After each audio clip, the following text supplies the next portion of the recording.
Hello everyone, bit of a different intro today.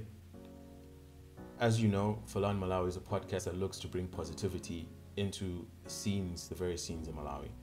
Positivity, however, cannot be in a vacuum and it must be in context. The context that we refer to in this case that we want to address is the fact that we have heard a lot of reprehensible and disheartening issues dealing with women in Malawi. Violence, rape, that's gone across all levels from minors, tertiary education, as well as older women in Malawi as well.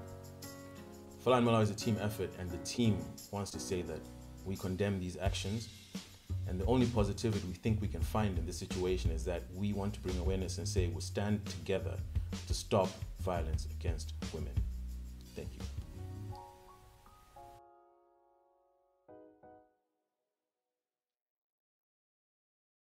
Fela in Malawi, we have experienced some of the toughest technical difficulties, but we're still here and we're going to do this.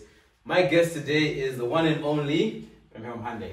Awesome, man. So we've had so many chats today.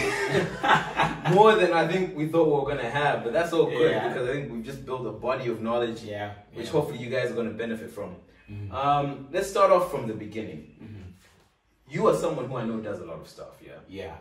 So tell me, what exactly do you do? Let's start from your profession and everything outside of your profession. Okay, so I just like to mention my name at the start. Go for it. Okay, like I said, I'm Pemphero Mphande. I'm 28 years old. And by profession, I'm a medical body scientist. I did a Bachelor of Medical Body Sciences at College of Medicine from 2010 to 2017. I'm 2016 and I did graduation in 2017. So that's that with the profession. So with that, I work with Forum for AIDS Counseling and Training, a local NGO which I founded. We're trying to look into issues of HIV and AIDS prevention, sexual and reproductive health and rights. And then apart from that, as you know, I'm a young politician now. I have a stint, I ran for MP in Uganda City South, quite a good campaign which I ran. And then I'm also a youth political activist. You saw already with the Mahatma start, which took an injunction. For those that don't know, so I know now because we've had this conversation 3 times. I've been 4, but it's 3. It's 3. Okay. So your organization, your name was actually on the application for the injunction against the Mahatma Gandhi sanction, It was me and because you've got to be a person. We did it as an individual taking an injunction. So there was that, and now we are following up on the issue to do with the alleged racism in Pingwe, where 2 women, black women, were told that they couldn't go in the swimming pool because as a black person, by a black person actually, which is quite interesting that a black person said that. So we are following up on that issue as well. We just issued a report yesterday on our final findings. So that's like with the activism. So there's also the chap in Chileka, is it? Yeah. So that's the part which I was going to get into. Okay. So I'm also a writer, as you know. What you see at Sunrise. The book which is upcoming. He didn't choose my artwork for the cover, but it's okay. No beef. It's okay. And the cover was quite nice. I also like it. Yeah, it's really good. So and then when is that book dropping?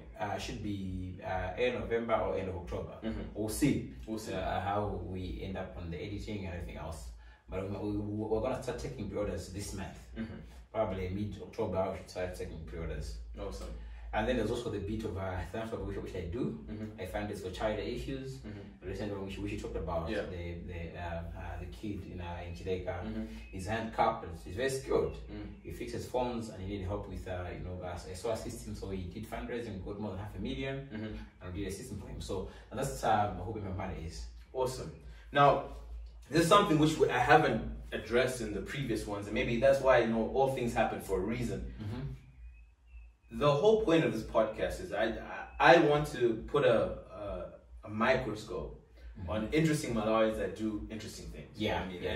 We'll discuss some of the things of how we got to know each other, how we've met, because we're not close, but we've been in each other's circles. Now, I believe you fit up to that moniker, an interesting Malawi, interesting things, because just from this definition, if someone asks me, Ruben, what do you do? I'll be like, I'm a lawyer, and outside of that, I have a podcast on the weekends, and that's where it starts and ends. You know what I mean? Yeah. So you already, just from the introduction, you've given so many facets of what you do. There's a professional side, then there's subheadings on subheadings on subheadings. And I want us to unpack each and every one of them. So as we've done, let's deal first of all with the professional side. Now, I understand now that what you studied as a clinical laboratorist, right? That word was made for people to break English. I don't know what sadistic person created it. It's a medical laboratory scientist. It's tough to say. Medical laboratory scientist. You studied at College of Medicine, but you're not doing the clinical side, right? You're more on the public health side.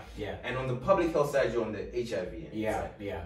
I want to understand, what caused you to say that this is what I want to get into as a professional?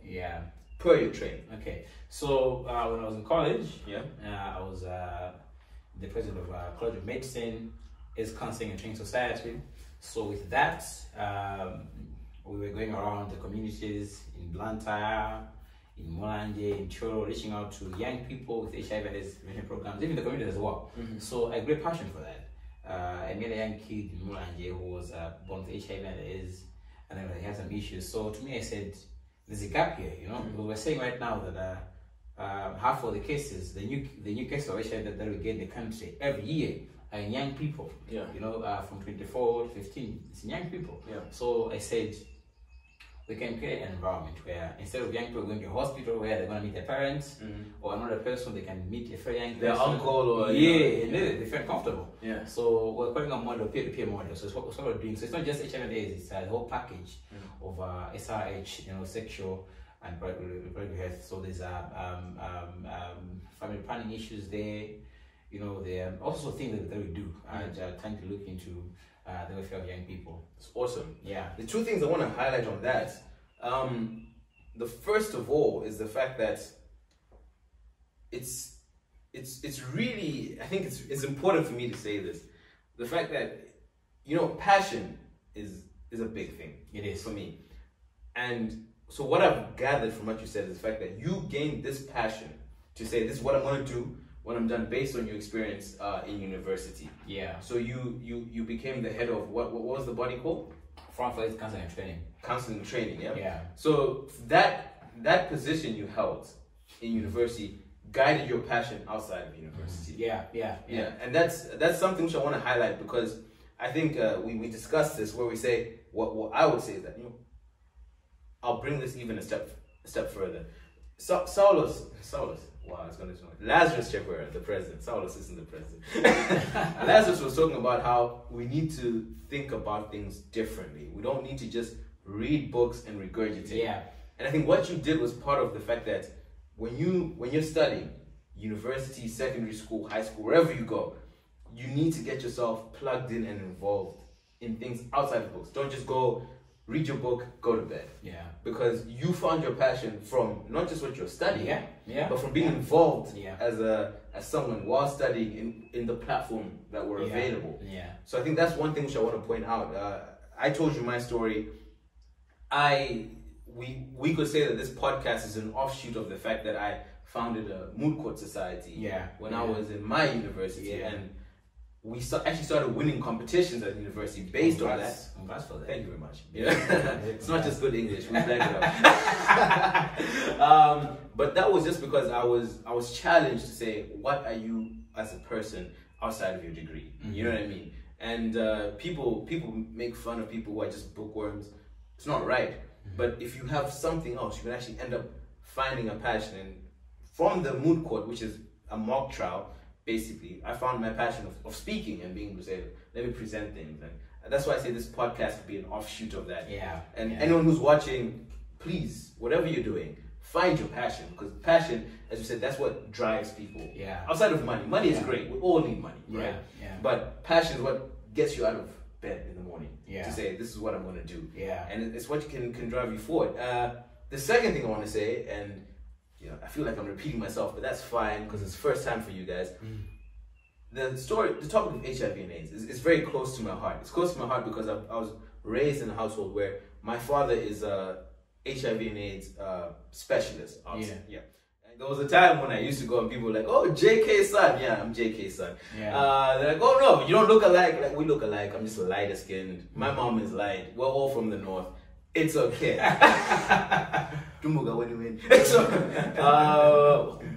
Anyway, so yeah, so JK, my dad, he's a HIV and AIDS / tuberculosis, many other things, specialist. From a young age, he would teach me about the disease and teaching me in terms of saying, this is how you contract it, this is what you should be scared of, this is how you should protect yourself. And because of that, I've grown up in a very, I think, unique scenario where I understood this disease for what it was. Yeah. But we've had conversations where we're saying, what you can tell me, what was the medical term in the 1980s for HIV and AIDS? And it was called gay-related immunodeficiency syndrome. So gay-related immunodeficiency syndrome. Yeah. You can see the stigma that's been attached to this thing. Yeah. And then from there, I'll say it became something, this is not a medical term, but just my own understanding. It became a promiscuous type of disease. Yeah. So first it was like, you get HIV and AIDS if you're gay, right? Which is wrong. It's a very bad misconception. We're just giving you the history. And then from there it was, no, if you're promiscuous and you sleep with a lot of partners, then you get HIV and AIDS. Yeah. It's only now that I think we're understanding, no, this is a disease similar to any other thing. For example, we haven't talked about this. Let's look at what COVID has done to the world. We actually used to call it the common cold, right? Common. Nothing special about this thing. Yeah. Everybody has it, you know what I mean? Yeah. The common cold. Now we look at it, if someone sneezes or has, they're like, okay, you need to step away from me. Yeah. And I think similarly so, it's like we're looking at HIV and AIDS and we're finally understanding the fact that it's just a disease and how you can contract it, and you contract it doesn't mean you're gay, doesn't mean you're promiscuous, and what you can do in terms of even if you do have the disease, you're just as much of a person as anyone else. Yeah. You were telling me before, like now the CD4 count, right? If I'm not correct. You can, even if you do have it, you can keep it so low that you don't infect other people. And I just want to commend you because like someone as young as you championing that is it's something which I think more of us need to do. It is. Because it's an important issue. We still see stigma. Yeah. But the stigma should not be there. It's similar to you having, for example, if I told someone I had high blood pressure, no one would be mad at me. Yeah. No one would say that you're unclean, you're gay, or not that being gay is bad. That's a topic for another day, which this podcast does not deal with. But at the end of the day, there is no bad thing that leads to someone having HIV and AIDS. So we've discussed that. We've discussed the fact that you have these passions. Now, how do you balance everything? Because what you're telling me is that you're in public health kind of, right? You're dealing with real stuff.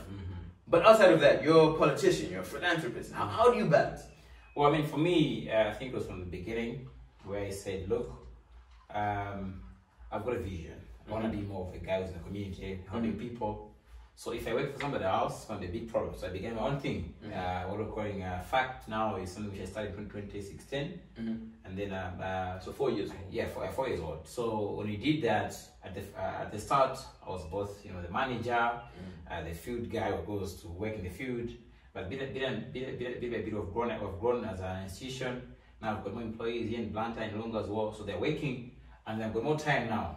I come to the office, I look at the things, and now I can focus on another thing which I think are very important for me. And I think I like that. So I focus on the activism side, philanthropy side. So it's working out really well. But like you said, when you've got a passion, you're going to push, because it also looks into the issue of commitment as well. Are you committed to do those things? Because if there's no commitment, then you say, I was supposed to go meet so and so, but nah, I was focused on, when you want to do something else, look at your passion, then put the work into it. So for me, it has been that really. Awesome. Yeah. Now I resonate with that so much, man. So let's go to the next step. Yeah. Okay? And the next step we're gonna go straight into the politics. Right? Yeah. Because topic. Yeah, it's the hot topic. Yeah. You are one of the young, I'd say the youth politicians. Yeah. And the real youth don't make me say it. The real youth. Because there are a lot of youth politicians that are bleep old, bro. Yeah, old. Old. They're very old. Claiming youth. You know what I mean? They're very old. And we gave a plug in the previous one to like Lola from Mommy Land. It was like, even us, because I'll define youth in this day and age to include millennials. You can Google the term if you don't know the age range. We're millennials, we're youth, it's all good. But like we discussed, like, we 2 weeks ago. Yeah. I rock up at the Mommy Land. Hey. I'm in a matching outfit like I'm in today. I don't know if you can see my shorts. I don't know, it's too low. But I'm out there, I'm like, yo, man, I'm here. I'm not even 30 yet. I want to do my thing. I'm not yet. Like an 18-year-old here. Yeah, I know. And it's like, okay, that's a decade.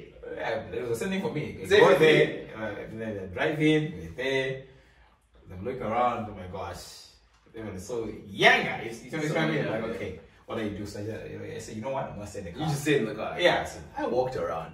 What shame? Why should I not be there? It's not a high school festival. But that being said, like even then, so I say that to say this.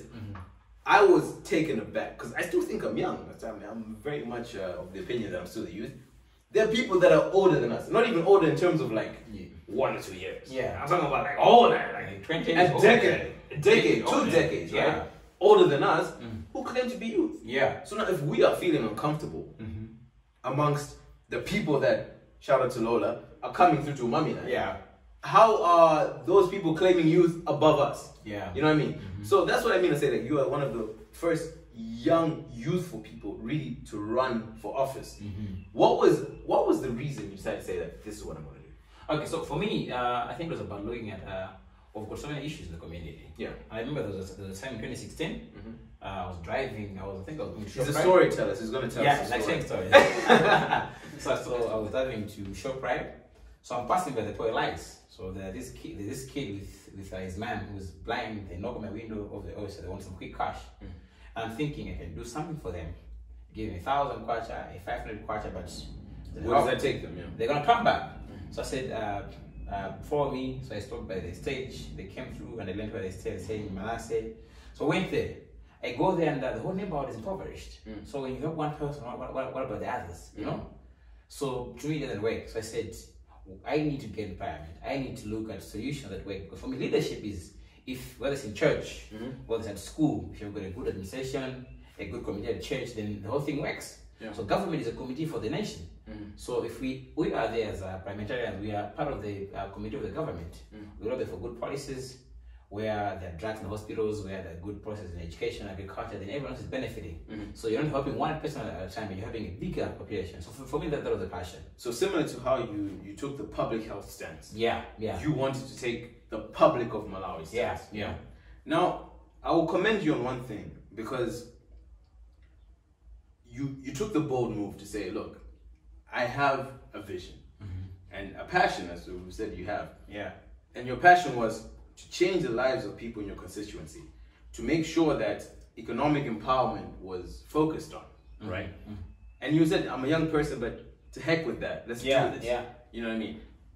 I say that because we're going to deal with the fact that, when I met you, you're more hard-headed. You know what I mean? On social media anyway, because I've gotten to know you recently as a human being. Yeah. And I commend you because I've seen so much growth in how you interact with people and whatever. I came across you because I saw you when you're campaigning. I was like, this guy that's campaigning, whatever. You have matured as not just an individual, but as a politician. Yeah. Because you engage with people more measuredly, but at the end of the day, what you were proposing was valid. It was. It was good. It was.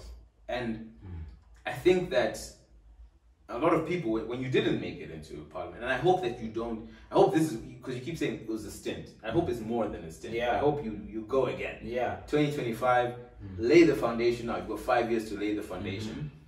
Because I saw people celebrating, like, oh, that guy didn't make it. He got so few votes. You know what I mean? But what I'm saying is that there's a deeper issue to that.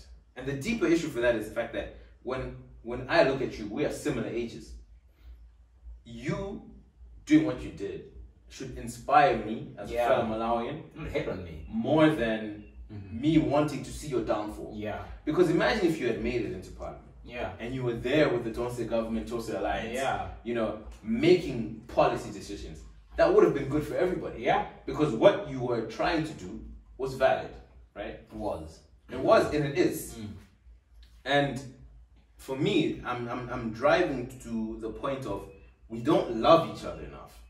Because and that's what I'm saying. I'm one commending you for your growth, because so many times I think people we try to box ourselves to say, no, when I met this person, this was what they were, whatever. No. When I came across you, and you will comment on this, I know, it was like, okay, this guy's a bit brash, but I like what he's saying. He's talking about things which make sense. Yeah. But he seems a bit brash for me. Yeah.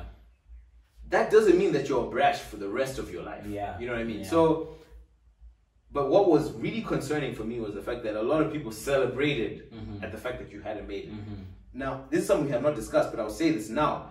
Look at Julius Malema. Julius Malema was an ANC, whatever, moved around. Yeah. He, at his first take, took a very small number of the votes. He did.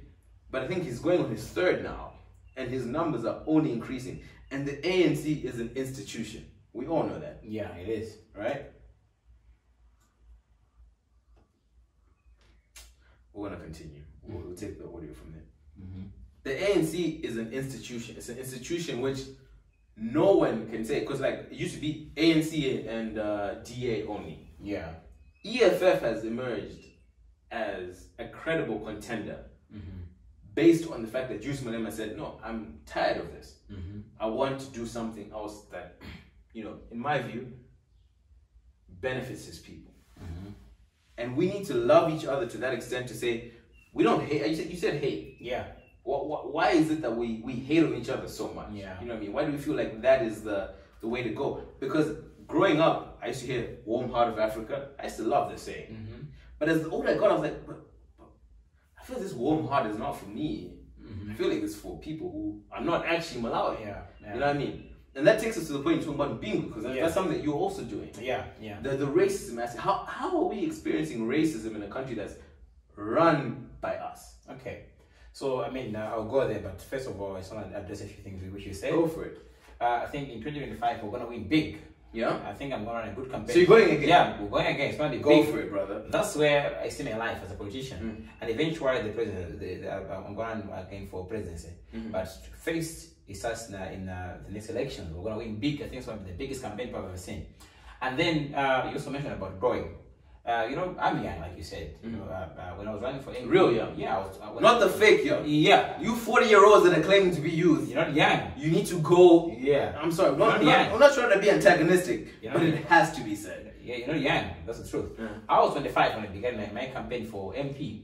So obviously, you know, I was maybe had an attitude, you know, but I also got things which I believe in. I'm a radical. I'm a militant. Yeah. I believe when you slap me, I slap you hard, 10 times hard, not just or giving you another cheek. I don't believe in that. For me, personally, it's not my thing. That's okay. Slap me, I slap you. But I've learned now because say, we need to tone down, and I say, you know what? I think let's go together. Let's come together. And what I believe in is we need to come together. I've worked with a lot of young people, you know, that I've met from social media. You know, one of them is Wonderman. He's been very supportive of my initiatives. Where You're saying Wonderman's a young man? Yeah, I said young. If he's young, I mean, who knows? Yeah, hard. I love Wonderman. Wonderman, he's one of the people who he embodies the spirit that I really want. Where he says, and for everyone who does not interact with him, doesn't know him, I dare you. Yeah. Try to interact with Wonderman one-on-one. Yeah. See the amount of time he gives you. See the feedback he'll give you. Yeah.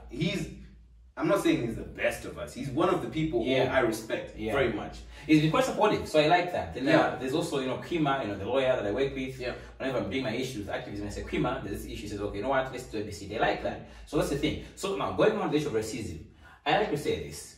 We like to blame the Asians, the white people, but where's the real blame? Where's the real problem? Because I'll give you an example. The issue of what happened in Pimbu, it was a black person telling another black person that you can't go in because you're black. You know? So it wasn't the management. Yeah, it was an Indian person. I mean, so it was a black person. So a black person, black Malawi. Yeah.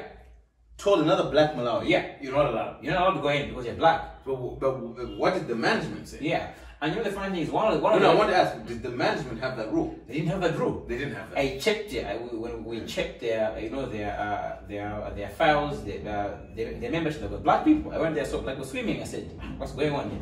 But the story was that they said that you, as a black person, cannot swim when Indians are swimming. Yeah, but I've seen that it's there. It's happening. So, it's happening. So, for my impression, I don't think that it's from the management. There was something going on with the black person, wherever it is that he got from. Maybe it's from some Indians that go there or eat them. So we don't know, but I hope that others can also find out on their own. But for us, we felt they're allowing. So we're like, what's going on here? And then there was the issue of the property which was being advertised on the media. They said, so what was on the advert? They said, the houses, they said property suitable for Asians. I think they meant Asians. But who was... It was a black person. A black Malawi, yeah, was advertising property saying only suitable for Asians. Yeah. So racism is not only when a white person says, "Oh, you're black, I don't like you," but it's also when I, as a black person, say, "I don't like you because you're white, you're Indian." So we need to come together as a country, because there are some Indians, some white people in this country who have been here for long. A good example is this guys from Pingo that I met. That their grandfathers were born here, their grandparents were born here. Their parents, so there's Malawians. They are as I am, you know. And the Chichewa, okay. The Chichewa, how do they speak it? Yeah, they speak it really well. They speak fluently, and most of the time we're speaking Chichewa actually. Yeah. We're going back and forth English Chichewa. They speak it really well. These are old guys. They're in their 50s who are like the senior management of Mpingwe, sports club. So what I'm saying is, we need to reflect. Our government needs to take a lead, because even there's some institutions in Malawi run by, black Malawians, where they prefer white people, they say... Yeah, they expatriates. Yeah, they do that. So we need to have an honest conversation. Yeah. Is it just the white people, the Indians, segregating, or we're also taking part in that? So it's what they call, this complex, where we're so inferior. Inferiority complex. Yeah, so on racism, let me say this as a wrap up. Our government needs to look into all the cases where people are saying, I went to so-and-so a place, I was not treated well because I'm black. They should look into that. Come with a report and then let's look together. And they need to hold accountable all the Indians, all the Asians, even black people who have been racist. Any person who is not black. More so is the whole situation, the warm heart of Africa thing I told you about. Mentally, I am of the opinion that we do not free ourselves from colonial chains mentally, because the fact you tell me that the Mpingwe situation was between a black person telling a black customer that you can't go here. Yeah. That in itself is a situation that should not exist. Shouldn't happen at all. And shouldn't happen at all. Charity starts at home. The warm heart of Africa. Yeah. It needs to start at home. If we're really saying that is what it is. Yeah. You know what I mean? And the onus is on us. Yeah. For example, I'll say this very quickly. When people say the term Malawi, right? Malawi, is it a positive or negative term? I mean, look, for me, the way that I say it, I think that we just need to be positive. Whatever it is that we say, we need to be. We need to be very positive how we say things, because some things, how they come out, even how we say things about women, you don't know what you're saying. Even what we spoke about the LGBTIQ community, how you say it doesn't look positive. How you say it, there's a sense of ownership that comes with it that you cut off other people. We can. I think we need to be positive. How language is very important for me. It is. Semantics to me, they're very important. It is, and that's how we're going to go to the second last topic. We're going to have to do this quick because we're running out of time. Second last. Okay. Because you talked about women. Yeah. And that's an important thing to talk about. Yeah. Because, in my view, and I'm going to set you up with this very,